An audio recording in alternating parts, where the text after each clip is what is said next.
Appreciate it. Okay, well, it's fun to talk about this topic here. I'm glad you guys are all jazzed up in tea and coffee, and I hope this will be another electrifying talk here on electrostatics and how to detumble objects. Because besides moving things in space, which we have to do, talk about asteroid mitigation or debris mitigation as well, sometimes we want to actually attach them and dock onto them and do other things like orbital servicing. So this title purposely doesn't use the word, space for detumbling space debris, but small bodies, because as the call was talking about, this conference is a little bit about, what commonalities are between the space debris community, the asteroid community, and a lot of the tools and techniques and technologies sometimes overlap. This is what we want to experience here. My focus in this research has definitely been, on the space debris side, where we think it's very applicable. And as I've been chatting with people about these results and our performances we're expecting and how we can detumble space objects, space debris objects at GEO without touching it, the first question that comes up very quickly, oh, that's great. Now, can you do it with an asteroid? I'm like, well, great. I don't know. That's a lot harder. And so this talk is really going to be more about what's the commonalities, what are the challenges, what is similar, but what's also quite different. And we're going to show some results here. So you can see the overview. I'll give a very brief thing about charged astrodynamics. Many of you have seen my keynote talk yesterday. I've gone through some of that, so there'll be a quick recap for those of you who haven't seen these concepts. And then we'll focus on particularly the challenges of geodebris detumbling, which will have nice aspects if you want to do removal, docking. So we have people who want to do docking stuff with it. The detumbling is also good if you want to do orbital servicing, all kinds of applications where at some point I want to touch it. But can I get the spin rate way down, hopefully much less than 1 degree per second. You will greatly simplify all the relative GNC stuff that you have to deal with. And so anyway, that's kind of the purpose here. And then we're going to talk about, can this be applied?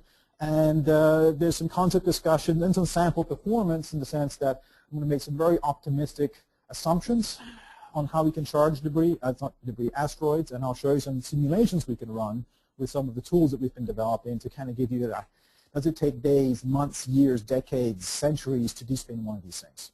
At least give you a ballpark idea.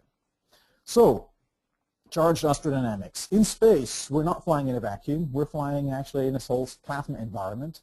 And so you've got electrons, ions flying around any body, asteroid or spacecraft will charge up. LEO, we're talking often tens of volts. GEO, this can be the kilovolt levels or tens of kilovolts even have been measured on SCATHA and ATS. An asteroid itself, you can look at those papers. They have all kinds of studies on how much the asteroid surface will charge up, and it's different in a sunlight region versus a terminator region versus a shaded region. But it will charge up actually in response to it as well. So with charged astrodynamics, what we're trying to do here is we're going to use active charge control in a spacecraft where we're emitting some charged sources, could be electrons or ions in this case. And in the geostationary region, the plasma environment is very much in our favor, such that we can do this with only using a few watts of power on a single craft. So we can quickly charge ourselves up and do this continuously. Now, if you have multiple craft that are doing this individually, you can get these wonderful forces, and there's been lots of papers looking at how can we do all kinds of whiz-bang formation flying. You can defy gravity, you can do all kinds of interesting equilibria, pulling things in, deploying stuff, and a lot of the models are looking at point mass assumptions. Here, the last 2 years, and I'm just talking particularly, we can take into account that these spacecraft aren't just nice spheres or point masses or point charges, but they're three-dimensional shapes. So in this picture, too, you will see certain things have solar panels sticking towards other ones, and you're going to end up with this non-spherical shape. You're going to have torques that are being generated on it. And how can we take advantage of these torques to actually impact it and spin it up, point it, do it in some directions? So that's kind of the basic concept. So Don Stevenson, my student, works on these figures. This is this concept of his detumbling work he's been doing, where essentially we're going to use one servicer using an electron gun or an ion, depending what they want to do. You can generate attractive forces, and as this object tumbles by, the parts that are closer to you will actually have a stronger electrostatic attraction than the parts that are further away. This is very similar to the math if you're looking at differential gravity, and you've got some odd shape, and you can get differential gravity torques acting on it. It's very similar in that sense. Plasma affects stuff, but let's just ignore that for now. Whereas yesterday's talk dealt a lot with the tugging side, in which case you want to maintain a large electrostatic attraction at all time, so you can effectively pull it. With the despinning, you're going to have to modulate that field. You're going to have to be able to make it stronger, weaker, turn it reverse polarity, or just go on, off in particular timing as things move. So one of the challenges is, besides station keeping and keeping, holding several craft radii separation for a period of weeks or months, you're also going to have to measure complete relative pose. I need to know how this object is oriented relative to me, so I know whether or not to pull or push or do nothing and wait till it tumbles past. Our current research has been focusing on 1D motion, and with electrostatic, as soon as you go away from a sphere, things get very complicated. And so we've been looking at cylinders and coming up with fast models, how to evaluate these torques and where things go. But there's all kinds of work going on there. Trevor, the other student, he's working now on 3D motions of this, which becomes interesting, because this is not a fully actuated, we don't have full three-dimensional control on the attitude. I cannot generate arbitrary torques on this craft to guarantee I can always despin all possible tumbles. So we're starting to look at the 3D motions and what can we guarantee, or as you not hold a fixed position, you can move around and do relative orbits, and there's actually a lot of stuff that we can do. So there's some papers coming out on that. But that's some of the challenges of that. So besides attraction, which is always easier to do electrostatically, you can also do repulsion by emitting auxiliary charge. This gets a lot more complicated, but in theory you can do it, and I'll show you some experiments where we had pushing and pulling electrostatically going on at the same time. But the basic idea is, jumping ahead, we'll show you that large upper stage geo-rocket bodies that might be doing multiple degrees per second, we can actually, with these forces, flying a few craft radii apart, despin in a few weeks, or maybe a fortnight. That's about it. So it doesn't take too long to do this and bring it down to from a few degrees to much less than a degree per second, which looks quite promising. Now, the force levels, this is a slide you've seen yesterday, so those of you who were there, basically this is the charge balance equation that dictates in space how things are going to charge. It all depends on the current coming in, and you've got the plasma currents, the electrons and ions, you've got the photoelectron currents, as sunlight hit it, you're emitting some stuff that can be quite significant at GEO. You're transmitting current with an electron beam as you're trying to irradiate this tumbling object. And here, for the spacecraft, we are assuming it's metallic, it's all conducting, which tends to be how we build GEO spacecraft. Now, older ones may or may not be that way, material properties may have changed, but for a huge part, that's a good assumption. Asteroids don't tend to be all conducting. You chuckle, but there's a paper out there talking about asteroid tugging, not detumbling like this. And on assumption 1, assume this 100-kilometer asteroid is all metallic, and just all conducting on the surface, which makes your math easy, but I don't think we've quite found one of those yet, right? So there's some fundamental differences if you have dielectrics versus conducting. Here, if it's all conducting, you get these secondary electron emissions we have to model. So the question becomes quickly is, with these electron guns, how much force can you generate?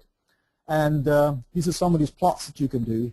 You can show here then, depending on the potential that the deputy, that's a debris object, would reach, you can see the current balances, and what these things within a fraction of a second will settle to is where the total current to it becomes 0. That's your equilibrium.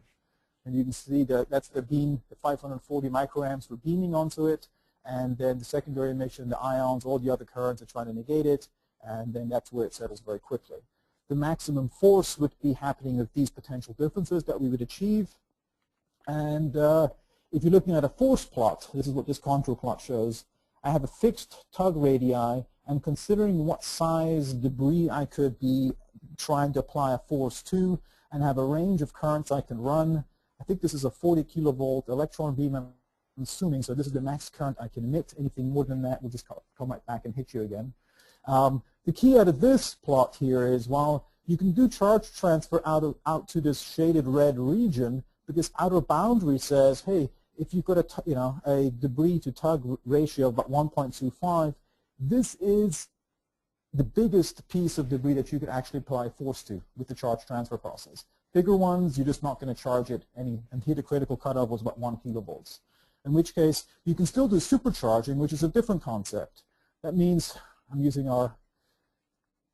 this equation up here, you chose the position-dependent capacitance. Basically, what this illustrates is, if your tug, which is phi1, is charged, and phi2 is a debris, if it's not charged, it's down to 0.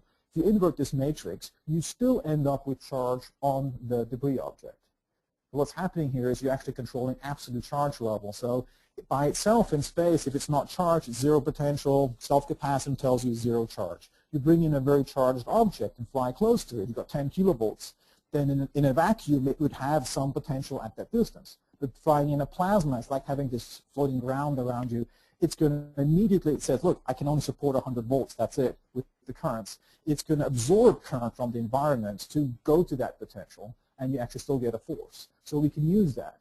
Now, it's not that as effective, but it's something we could consider when we're thinking about how do we charge asteroids? You know, how do we charge rock? You can embed current, or you try to do some of these induced effects. And now I'll show you how much you can get out of that when you put it all together. So one of the big challenges we ran into is how do we model this stuff? All the early work had simple point charge models, and already you've got very complicated coupled non-affine differential equations. Then how do you do controls on this? And some PhDs have come from that. If you want to have a precise electrostatic field that gives you forces and torques about a general shape, you can run finite elements. Now let's forget all the plasma equations, just electrostatic force field. The commercial ANSYS software takes about 60 to 90 seconds to compute one of these solutions. Now I want to run a nice long multi-day simulation. That's going to take me weeks or months to do. You know, I'm not that patient. So what we're going to do is we come up with something kind of in between. Instead of using a single sphere effective assumption, which was a step in the right direction, we have a multiple spheres called the multi-sphere method that we can apply. We assume we have our potential from our charge balance equations, or we're imposing it with some servo system, and now we're trying to figure out what's the E forces and the E torques about this craft. And we'll have internal sphere models, and what we use in this study a lot is the surface sphere models. And there's whole papers on this, and this is still a developing concept that we have, and how to do really fast force and torque ones. So here the errors that we have right up to less than 1 craft radii are just in a single-digit percent, 1 to 3%-ish range. That's what you're looking at. So the predictions you'll see currently are quite good within all those assumptions. This is the cylinder we were modeling with internal 3-sphere model, which is really fast. You only have 3 spheres. It's very fast. Matrix equations to invert, and computers love matrix equations. This lower right plot here shows you a surface distribution one. And again, it looks like, if you solve all the field equations, you've got PDEs you have to solve, and there's often these iterative methods and boundary solutions, and how do you compute all this stuff? There's none of that here. It's simply one big matrix equation, one quick inverse done, and what you can see is, I have a repulsive case, you can see charge being repulsed from the parts where the things are close to each other naturally, charge concentrations on the boundaries, all this stuff comes in a very, very fast way. So now we can compute torques and start to answer these questions of, hey, how long would it take to detumble our upper stage rocket body? So this is an upper stage we looked at, about 235, and the fuel's all gone, everything's been done, and it was tumbling about 2 degrees per second. And here we were applying potentials plus minus 20, about 15 to 20, 25 kilovolts of potentials on these things. And you can see it took 240 hours, would be about 10 days, so a little bit over 10 days, less than 2 weeks. That's how long it took to get it down to 0, in this simulation at least. In real life, you wouldn't need 0. Anything probably in this range would be plenty good for a robotic system to go, hey, I can handle this now, and come in and do a rendezvous. But to me, this was very encouraging that this wasn't taking decades or anything crazy, very, very long. This is a reasonably short time. So now, Don Stevens has been spending a lot of time making this test bed. This is a video running right now where he's holding a fixed position. He's going to go up there and bump it. This sphere can control its potential to plus minus 30 kilovolts. This one we're holding at a fixed 25 kilovolts. There's a touchless way to actually charge this thing. He had to build his own custom ceramic and plastics and stuff to make these nice frictionless bearing and ways to measure orientations without anything arcing. I think we've lost 2 sets of encoders so far that he's managed to. It did arc. So he's come a long way. And he got this demo running just a few days ago and sent me this video. So he did a 90-degree maneuver right now. This is all in real time. He's going to do a 180-degree maneuver just to show off. He likes to brag about his work. And but it gives you an idea how electrostatically you can, actuate, tumble, control. And he's going to validate this now against his numerical models. And yes, we're getting everything kind of right. And the last thing would be a tumble, where you have an initial large tumble rate going on. And he's going to do a complete detumble, and you will see it then actually recover to the original attitude. Now, for a typical space debris thing, you may not care about the final attitude, and asteroid neither. but again, he's just showing off here. He can do that with the mathematics. But here he is pushing and pulling electrostatically. Some space applications might want to consider only pulling, and your performance is roughly halved if you do that. But it's nice that we have experiments where we can show that this isn't just math, this actually works. It's very hard having experimental work in astrodynamics, so we try. So now, the final things we're getting into is asteroid despinning. Could this apply to an asteroid? And I think that's a great question. And the answer is it's going to be really hard. And I'm not sure the performance, even if everything works out, is really worth it. I'd love for it to work. I love electrostatics. So the basic concept is the same. You're still going to, you could do irradiation of a surface. You want to get a torque, so you don't want everything, charging up evenly. Somehow you have to get a differential force on this thing to get a torque onto it. But many things are going to be different, in particularly the space environment. This is 1 AU away. The Debye lengths, the plasma shield lengths, tend to be quite a bit shorter, more in the tens of meters versus hundreds of meters at GEO. It's actually harsher there. And that's different. The photoelectron currents on the sunlit side are quite drastically different than what you'd have of a debris object you'd have to consider. So you might want to think about, are you going to hover on the sunlit side or the shaded side, or you have to take all that into account as you do it. The other consideration was supercharging. So even if you cannot embed easily charged, by just having something highly charged flying near an asteroid, you are going to induce torque effects as well. And I'll show you a simulation if we had that. Efficiencies go down, and just how much worse would it get? So I could show you all this. The paper we want to write on this will give us a quick summary. The charging methods fundamentally are the same, the charge beaming or the supercharging, but the space environment, that's going to be quite different. The material properties are quite different. The aspect ratios, spacecraft tend to have nice big panels, the GEO stuff, which is great because non-symmetry gives me something I can apply torque to. Asteroids tend to be clumpy, right? And that's a big problem. Material properties, obviously, it's not just metallic, as I discussed earlier. The relative motion sensing is from the gravitational fields. I won't go to simulation for time reasons here. Here, we're running one of our multi-sphere models. We've taken something, we just approximated our asteroid with a cylinder because we had a nice cylinder electrostatic model, but we gave it mass properties of an asteroid. So this is about a 670-ton object spinning here, and you can see this method. So here we're assuming we can do charge beaming, and we can get our forces that we need, and we always get a torque by partially charging one side of the asteroid that's visible to us. And here, for a 1 RPM revolution, it would take about 344 days to despin it. That's only 1 RPM that you're looking at. And the reason NASA call was looking for quite a bit more. Now, this is a reasonably, it's not a very high aspect ratio. So if we just get optimistic and say, let's go more of a 3:1 ratio, how much better would performance get? The mass has gone down as well. It's 130 ton, which is the lower end from the recent NASA call. And that still takes about 115 days. That was the active charge transfer. The final thing I would look at here, in this plot, we're using the induced effects. So I'm turning off the charge and turning it on the tug, and that's going to indirectly charge up some of the surface. And because highly optimistic, I'm just assuming we get now these max charge levels without all the transfer. So this is as good as it could get. And still, so going from 100-something days to induced effects, charging the surface that way, we're looking at several hundreds of days already. So this kind of gives you an idea when people keep asking me, could I apply this to an asteroid? I'm saying, well, I mean, we can torque it, but the performance, I think there might be other ways to do it. The ion shepherd method is probably going to be far faster on this stuff. So as conclusions, I hope what you see is, I mean, the experiments are real nice, the simulation, the tools we're developing, despinning objects for orbital servicing, debris mitigation, anything that requires docking on tumbling objects.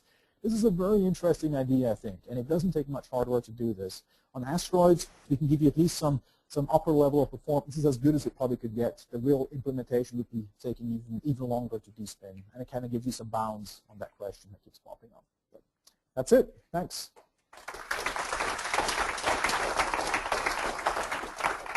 Questions?